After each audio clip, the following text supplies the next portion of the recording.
Hello, and welcome to a special edition of At Home with Nan.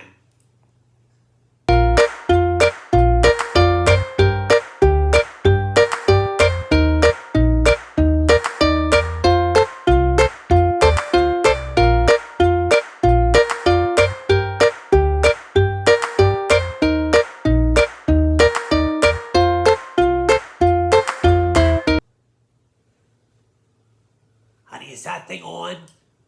Is that on? I don't see no light or no camera symbol, nothing up there saying, oh, there's a little blinker thing up there. I guess I'm not going to touch it. Hello, and welcome to this special coronavirus edition of At Home with Nan. My name is Nan. That is spelled N-A-N. You can spell that forwards and backwards the same way. N-A-N. N-A-N. In grammar circles, that's what's called a bump dump.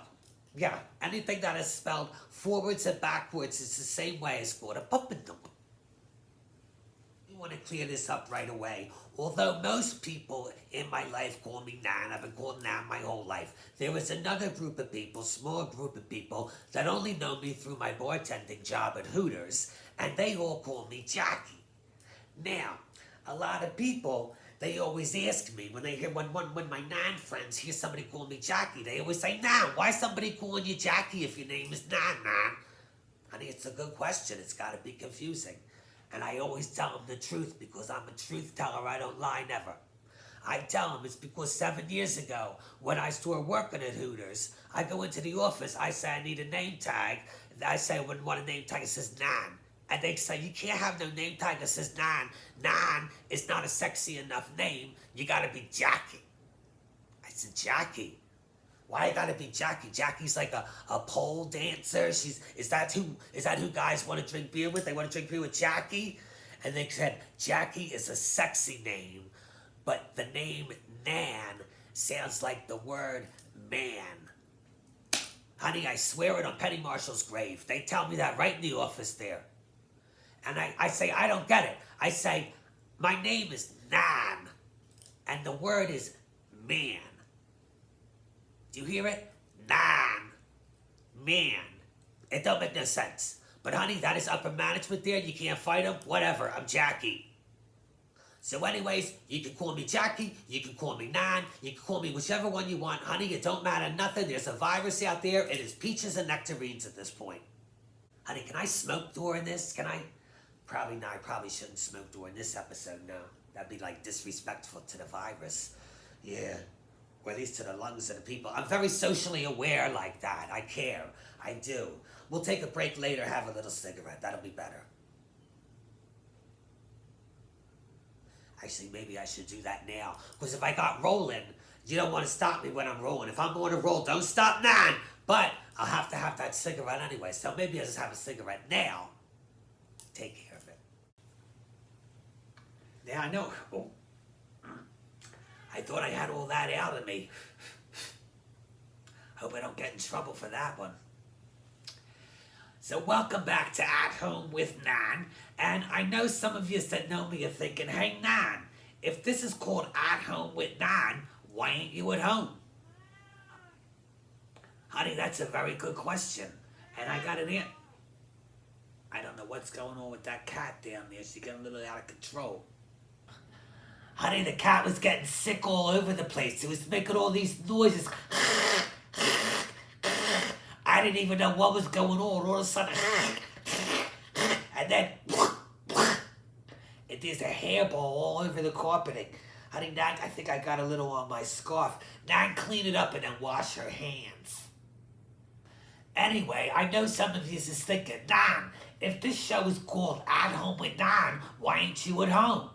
Honey, I'm going to tell you, this place here belongs to my friend Joanne's son, Steven. And I think with just one quick look around the place, it's obvious he is a homosexual. Honey, anyways, so last week I'm down at my house in Gilroy, where I've lived for 6 years after relocating from Asbury Park, New Jersey, in what may or may not have been a deal with the district attorney's office to put me into witness protection. I ain't saying nothing. Anyway, I'm down there, and Joanne's son called me. His name's Steven. Steven called me. He say, Nan, why don't you come up into the city? You stay in my apartment. I will stay with Jeffrey. That is his homosexual boyfriend. I will stay with Jeffrey, and I'll feel better. It'll be safer. You'll be closer to my mom, closer to me. We could all be close to each other.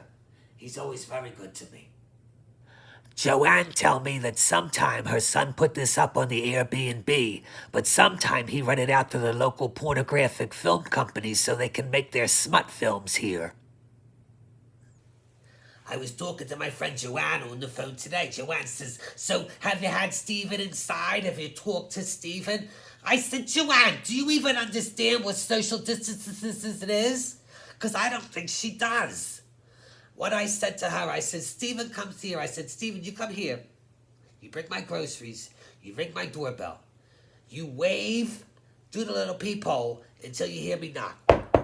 You hear me knock? That means I see you wave, put your hand down, get the hell out.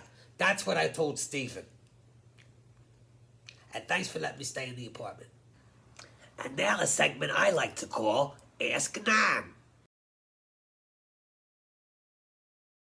Tonight's question comes from Chief Ian Espa.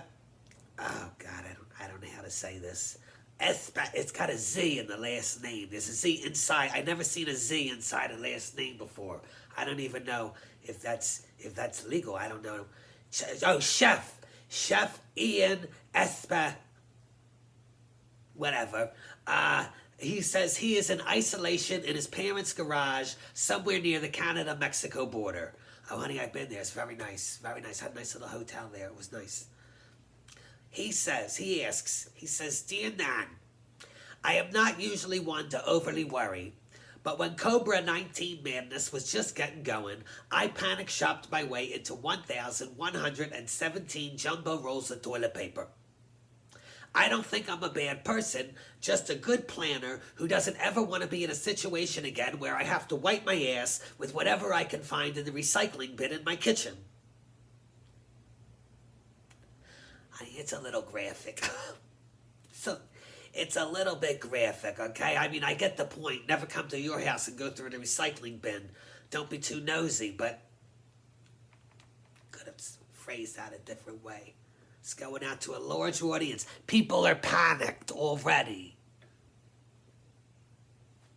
Where was I? Recycling bin in my kitchen.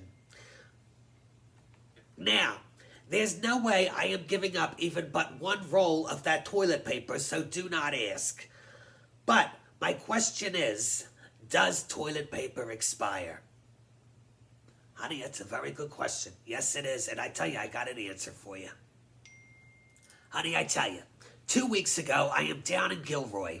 I start to get in a panic because I'm down to my last roll of Charmin that I had from an 8-pack that I bought about a month and a half ago during a time when you could buy an 8-pack of toilet paper and not have to worry about maybe someday you're going to be using your AARP newsletter to wipe your ass with. It's just a fact. So on the very day, and honey, I mean the very day that I put that last roll of toilet paper on the little spinner thing, I go out, what are all these goddamn things? I go out, I start looking for toilet paper, looking at all the stores trying to find some toilet paper. No toilet paper. We'll find no toilet paper anywhere. Honey, I looked in every store except, of course, Whole Foods, because I am not allowed in any of the Whole Foods in California or Nevada anymore because of a little confrontation I had with one of the workers there about the legal definition of the word lasagna. Now, all this started making me thinking, if I'm out running around everywhere trying to find something to wipe my ass with, how am I supposed to be practicing social distancing? So here's where I'm at with your question.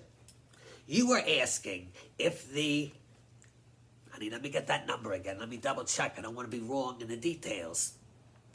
You are asking if the 1,117 rolls of toilet paper that you've been hoarding while I've been having nightmares about having to use this hand to wipe my ass, you are asking if those toilet paper rolls will go bad. Well, honey, Nan's got your solution. Here's what you want to do. The only way to make sure that toilet paper don't go bad is to properly store it.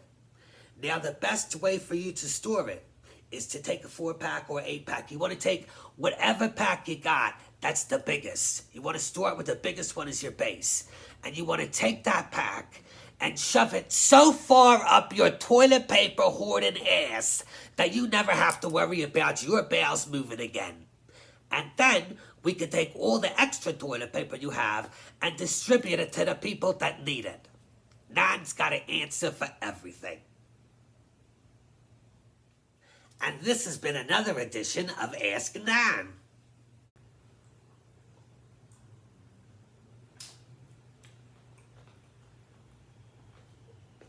Oh, there's that cat again. Hello. One of the main things to worry about when you're home and all the restaurants is closed is, are you getting enough nutrition? Now, I read recently, and I read a lot, I've read that 7 out of 9 nutritionists say the best way to get nutrition is through nutrition. And that's why today I'm going to be making one of my favorite smoothies. Honey, this here is Gladys. I brought her up with me from Gilroy. I named her Gladys after Gladys Knight because she is the best thing to ever happen to me. Honey, we've been together for years. I actually got her during a time when you could still get a nice avocado appliance in the major department stores. Now, what I'm going to do is going to show you one of Nan's favorite smoothie drinks to make here. And what you're going to do is you're going to start with the blender. And I got Gladys all here. And honey, you want to make sure that your blender is clean. Because sometimes my friend Julie come over. She used my blender to make a milkshake. Honey, she put kale in her milkshake. Kale in her milkshake. Which is bad enough. Now, don't say nothing. It ain't my business if somebody want to drink kale in her milkshake, no matter how much it turned my stomach. But honey, she did not rinse out Gladys properly. Next time I went to use it, I made some of my frozen pink panty drinks. Had little bits of green all through. It was kind of disgusting. It was like a yeast infection or something. So anyway, honey, what we want to do here to get started on our thing is you're going to take some gin. Now, I got some of this Boodles gin that I won in a raffle. And you're going to take this as your first ingredient because sometimes, I always put this in first because sometimes Nan forget to put in ingredients. So if I put this in first, it don't matter. I got the good stuff in there. So what you want to do is you're going to put this, and the way to measure it, here's how I measure it. I sing one line of the Debbie Boone classic, You Light Up My Life. You light up my life. You give me hope to carry on. All right, and then you're going to put that over there. And then you're going to take the lid and put it on so in case somebody comes and knocks it, it doesn't spill. Now, what you're going to do then is figure out what you're going to have for dinner and see if you can get it delivered on Postmates. And then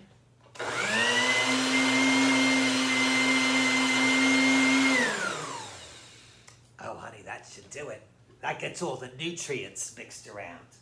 And you put that into the glass, which is a very important step. And there you have it. COBRA19 smoothie. Oh, honey, that's good. And now it's time for a phone call with one of our viewers.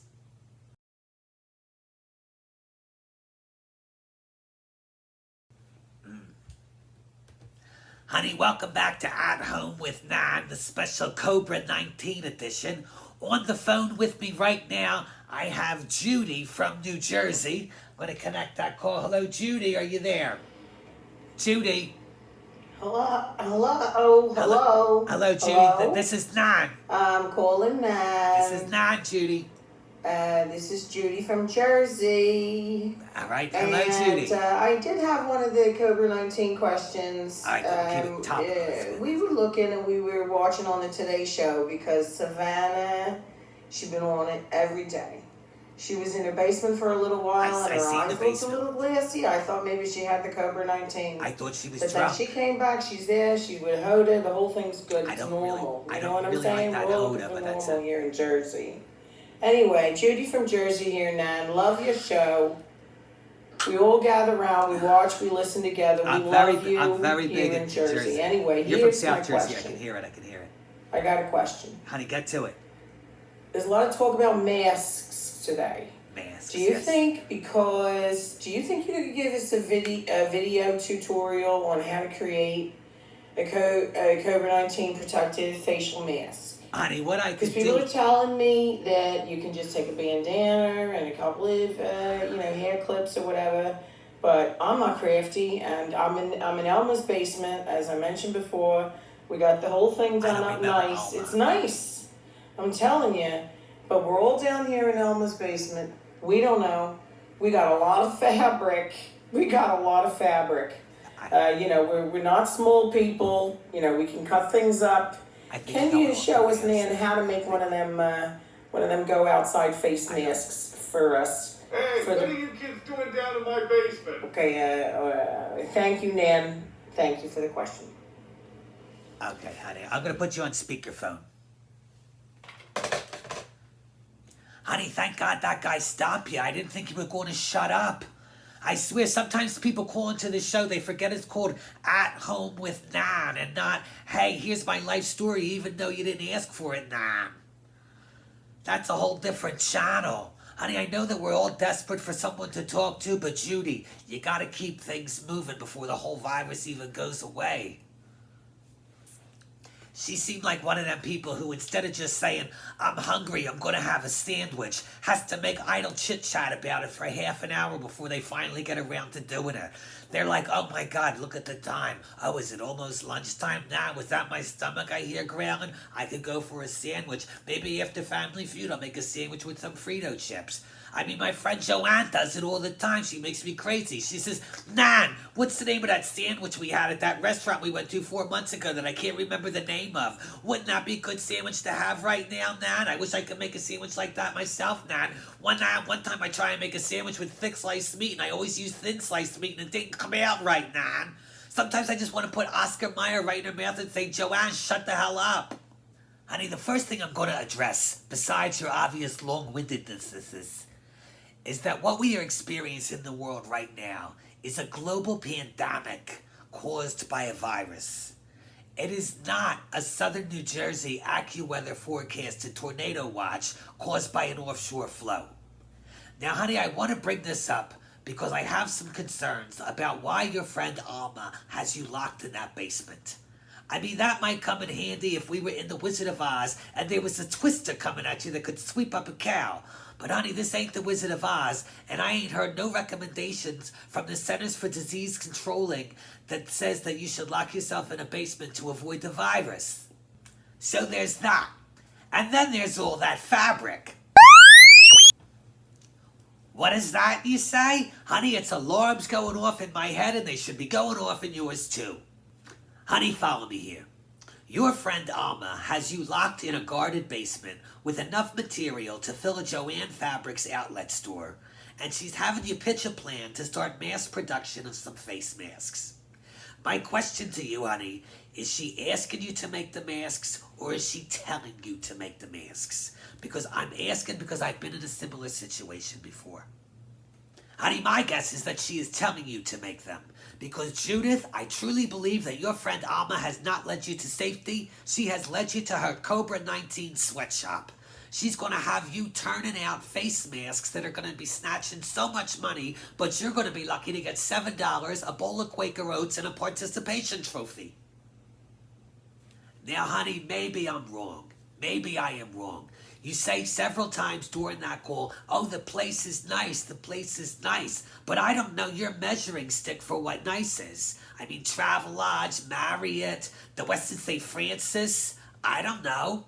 My friend Joanne thinks anywhere that has carpeting is nice. Does your place have carpeting? Are there stains on the carpeting? Is Alma trying to explain how the handcuffs next to the sewing machines are just left over from her 50 Shades of Grey phase in 2015? Honey, I've been there. Don't fall for it. Honey, look in the mirror and tell me. Look in the mirror and tell me. Has she shaved your head? Those goddamn bells. Honey, you're not answering those goddamn bells. She's not answering me, and her silence is deafening. I'm going to fire someone. Honey, they always say go with your gut instinct, and my gut instinct is telling me you should run. Run, run, run. Better to catch that virus and have brain tumors for the rest of your life than to have to worry about Alma coming down on your ass every day about meeting the quota. There are plenty of other high-risk jobs available out there right now where you don't have to relieve yourself in a garbage can in your workstation. So to answer your question, I would say run. Crawl out a window, fake appendicitis, but honey, whatever you have to do, get the hell out of there. I hope you cleared things up. Have a good day, Judy.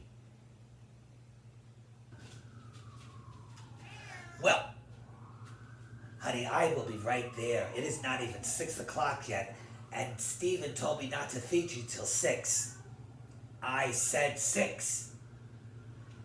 Anyway, thank you for tuning in to this week's episode of At Home with Nan. We'll be broadcasting here for the immediate future, or until the I'm going to get her. Until the COBRA19 is gone. Honey, I'll see you next time.